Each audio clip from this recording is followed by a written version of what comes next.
In the rest of the world, nuclear power is undergoing a significant expansion.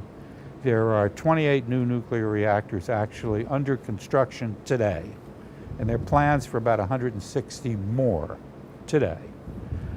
Those are outside the US, dominated by Asia, but with a lot of action going on in Europe too.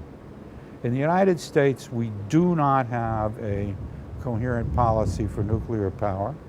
A lot of the utilities would like to build new nuclear reactors because of the stable fuel, because of the coming charges for emissions from carbon-based fuels. And getting this started in the US is really very difficult. I break people up into three categories. They're the anti-greens, the greens, and the ultra-greens. The enemies of progress are both the anti-greens and the ultra-greens. The anti-greens don't want to do anything. The ultra-greens only want to do it their way, and perfection immediately is all that counts, and you can't have that. So we've got the ultra-greens who say it's terribly dangerous, we don't know how to put the spent fuel away, blah, blah, blah, blah, blah. We knew perfectly well how to put the spent fuel away.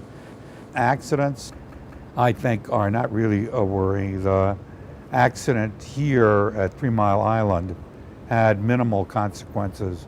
The accident in the Soviet Union had maximal consequences, but that's a kind of reactor that's never been allowed for civilian power production in the West.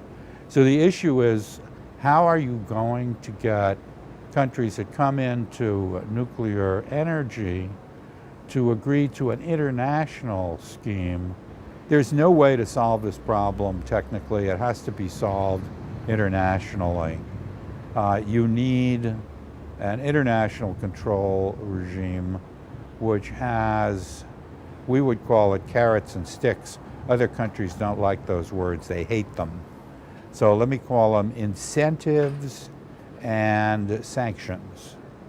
So what kind of incentives? Well, if you internationalize the fuel cycle enrichment so that everybody bought their enriched fuel from a few appropriately safeguarded international vendors, you wouldn't have to worry about people illegally enriching uranium to bomb grade.